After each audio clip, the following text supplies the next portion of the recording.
السلام علیکم ورحمۃ اللہ وبرکاتہ۔ اعوذ باللہ من الشیطان الرجیم، بسم اللہ الرحمن الرحیم۔ اطیعوا اللہ و اطیعوا الرسول۔ ناظرین، آج ہم جس حوالہ سے گفتگو کرنے جا رہے ہیں وہ یہ ہے کہ بندہ دنیا سے جاتا ہے تو پھر اس کا نماز جنازہ ادا کیا جاتا ہے، یعنی جنازہ پڑھا جاتا ہے۔ تو ناظرین، آیا کہ یہ آج معاشرے کے اندر کچھ لوگ یہ کہتے ہیں جی فاتحہ نہیں پڑھتے۔ آپ دیکھیں گے مسلک جو اہل حدیث ہیں ان کو کچھ کہا جاتا ہے، کبھی کچھ کہا جاتا ہے۔ تو خیر ناظرین، بات سننے کا مقصد یہ ہے کہ اب یہ شروع کے اندر پڑھتے ہیں سبحانک اللہم و بحمدک و تبارک اسمک و تعالی جدک و جل ثناؤک۔ یہ جو لفظ و جل ثناؤک، ناظرین حیرانگی والی بات یہ ہے کہ ثنا پہلے نمبر پہ نبی پاک صلی اللہ علیہ وسلم نے جو جنازہ ہے وہ سورۃ الفاتحہ سے شروع کیا، لیکن یہ وہ جل ثناؤک کا جملہ کچھ سمجھ میں نہیں آتا۔ اگر پڑھنا ہی ہے تو پھر ثنا پڑھیں آپ پوری جو نماز کے اندر پڑھتے ہیں، حالانکہ یہ نماز جنازہ فرض کفایہ ہے، اور جبکہ نماز جو ہے وہ فرض ہے، اس کے اندر جو ہم سبحانک اللہ پڑھتے ہیں تو سبحانک اللہم و بحمدک و تبارک اسمک و تعالی جدک و لا الہ غیرک۔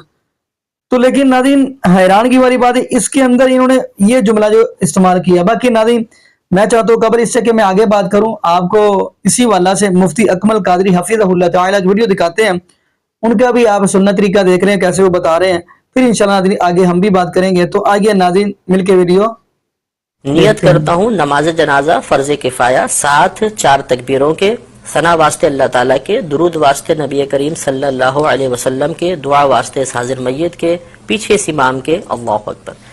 یہ نیت ہوتی ہے۔ اس میں ایک چیز یاد رکھیں کہ نماز جنازہ میں 2 فرض ہیں اور 3 چیزیں سنت مؤکدہ ہوتی ہیں۔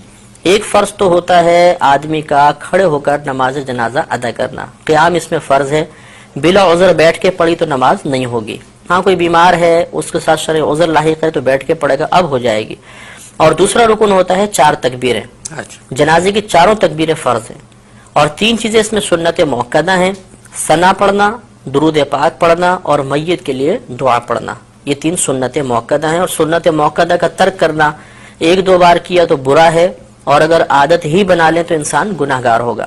اس سے معلوم ہوا کہ اگر ہم جنازے کے کم از کم 2 فرض پورے کر لیں گے تو نماز جنازہ ادا ہو جائے گی، اور اگر ہم یہ 3 سنتیں بھی پوری کریں گے تو کامل طریقے سے ادا ہوگی۔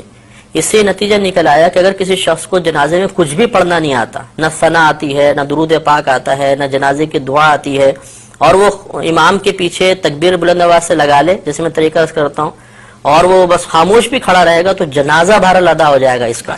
یہ ہے کہ سنت کے ترک کا اگر جان بوجھ کے کیا تو گناہگار ہوگا اور ثواب میں کمی آ جائے گی۔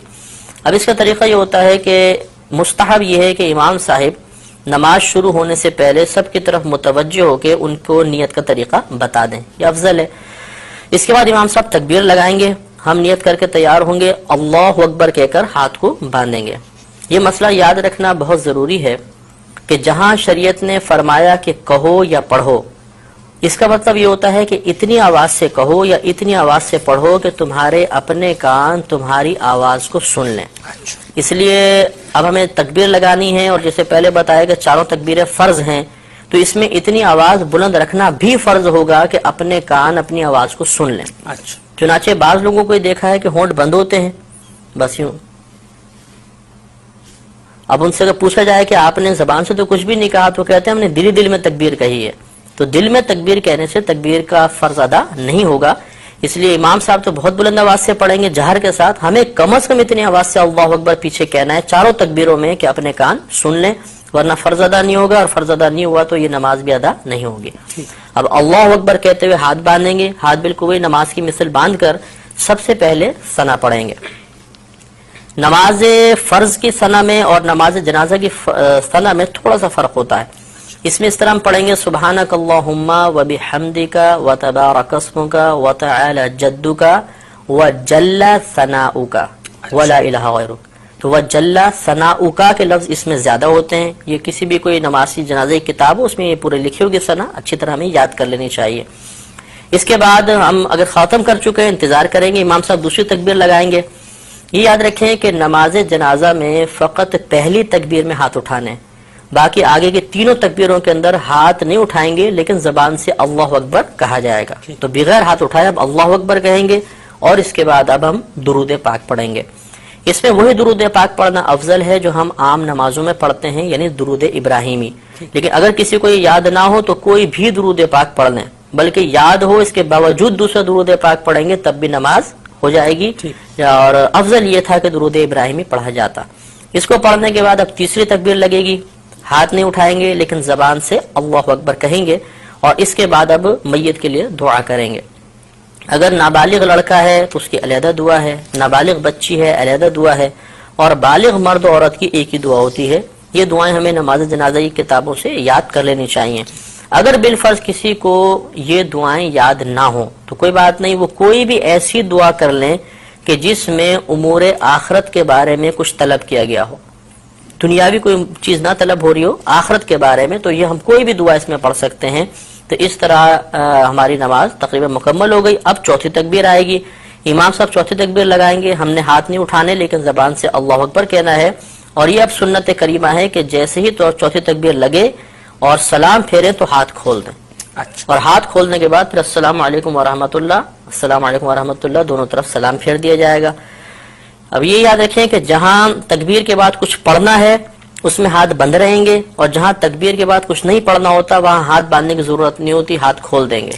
تو پہلی تین تکبیروں میں چونکہ تکبیر کے بعد کچھ پڑھنا تھا تو ہاتھ بندے رہے، چوتھی میں کچھ محل ہی نہیں ہے پڑھنے کا تو ہاتھ کھول کر پھر ہمیں سلام پھیریں۔ مفتی صاحب عموماً لوگ یہ غلطی کیا کرتے ہیں کہ صاحب وہ جو چوتھی تکبیر ہے اس میں ہاتھ اسی انداز سے بندھے رہتے ہیں اور سلام پھیرتے ہیں، وہ مطلب یہ خلاف سنت ہو جائے گا، نماز ہو جائے گی خلاف سنت ہے کہ ثواب میں کمی ہوگی۔ سنت یہی تھی کہ ہاتھ کھول کر پھر سلام پھیرے جائے۔ جی ناظرین، آپ نے یہ ویڈیو ملاحظہ فرمائی۔ ناظرین خیر یہ تو آپ نے سارا سن لیا، میرا یہاں پہ ایک سوال بنتا ہے، یہ میرے ذہن میں آ گیا ہے کہ آپ دیکھیں گے نماز جنازہ کے اندر سورۃ الفاتحہ کون پڑھتا ہے؟ یہ دیکھیں اگلا سوال، آپ دیکھیں گے اس معاشرے کے اندر نماز کے اندر ثنا کے بعد سورۃ الفاتحہ کون پڑھتا ہے اور کون پڑھنے کی تلقین کرتا ہے؟ ناظرین جبکہ نبی پاک صلی اللہ علیہ وسلم نے تو یہ بات فرما دی، لا صلاۃ لمن لم یقرأ بفاتحۃ الکتاب، کہ سورہ فاتحہ کے بغیر نماز ہی نہیں ہے جب تک سورہ فاتحہ نہ پڑھی جائے۔ اب کچھ لوگ یہ دلیل دیتے ہیں سورہ اعراف کی، تو دلیل دیتے ہیں فَإِذَا قُرِئَ الْقُرْآنُ فَاسْتَمِعُوا لَهُ وَانصِتُوا، یہ والی دلیل دیتے ہیں کہ جب آپ کے سامنے قرات کی جائے تو خاموشی سے چپ ہو جاؤ، یعنی خاموشی سے کھڑے رہو۔ بات یہ سنانے کا مقصد یہ ہے کہ یہ والی دلیل جو دیتے ہیں سورہ اعراف کی، یہ بھی بات کرتے چلیں۔ نہیں، ان سے میرا یہ سوال ہے کہ نماز کی شروعات کہاں سے ہوئی ہے؟ اب وہ یہ تو بتا نہیں سکتے۔ نماز کی شروعات مدینے میں ہوئی ہے، جبکہ یہ سورہ اعراف کی آج جو دلیل دی جاتی ہے یہ تو مکہ میں نازل ہوئی ہے۔ یہ کیوں نازل ہوئی تھی آیت؟ یہ اسی نازل ہوئی تھی کہ جب نبی پاک صلی اللہ علیہ وسلم قرآن پاک کی تلاوت کرتے تو کافر لوگ شور کرتے تھے، اس وقت یہ آیت نازل ہوئی۔ لیکن لوگ یہ جو دوسرے مکتبہ فکر کے مولوی ہیں یعنی بریلوی حضرات، وہ یہ دلیل دیتے ہیں۔ لیکن ناظرین نبی پاک صلی اللہ علیہ وسلم نے فرمایا سورہ فاتحہ کے بغیر کوئی نماز نہیں ہے۔ اب دیکھیں گے نماز جنازہ کے اندر سورہ فاتحہ کون پڑھتا ہے، وہ آپ نے خود ہی دیکھنا ہے، آپ نے خود ہی۔ تو خیر ناظرین جو بھی بات میں کرنا چاہ رہا ہوں وہ یہ ہے کہ ہمیں اگر نماز جنازہ بھی پڑھنا ہے تو نبی پاک صلی اللہ علیہ وسلم کے طریقہ کے مطابق پڑھنا ہے۔ آپ دیکھیں گے اس معاشرے کے اندر کون نبی پاک صلی اللہ علیہ وسلم کے طریقہ کے مطابق کون سورہ فاتحہ پڑھتا ہے اور کون نبی پاک صلی اللہ علیہ وسلم کے طریقے کے مطابق نماز جنازہ یعنی پڑھاتا ہے۔ تو آپ ناظرین دیکھیے گا۔ باقی یہاں پہ ہم دعا ہی کرتے ہیں اللہ پاک ہمیں نبی پاک صلی اللہ علیہ وسلم کی شریعت کے مطابق زندگی گزارنے کی توفیق دے، اور اللہ پاک ہمیں 5 وقت کا پکا اور سچا نمازی بنا دے، اور جتنے بھی بے اولاد جوڑے ہیں اللہ پاک سب کو نیک نورینہ صحت تندرستی والی ایمان والی لمبی زندگی والی اولاد عطا فرما دے۔ جزاکم اللہ خیرہ، احسن الجزاء۔ السلام علیکم ورحمۃ اللہ وبرکاتہ۔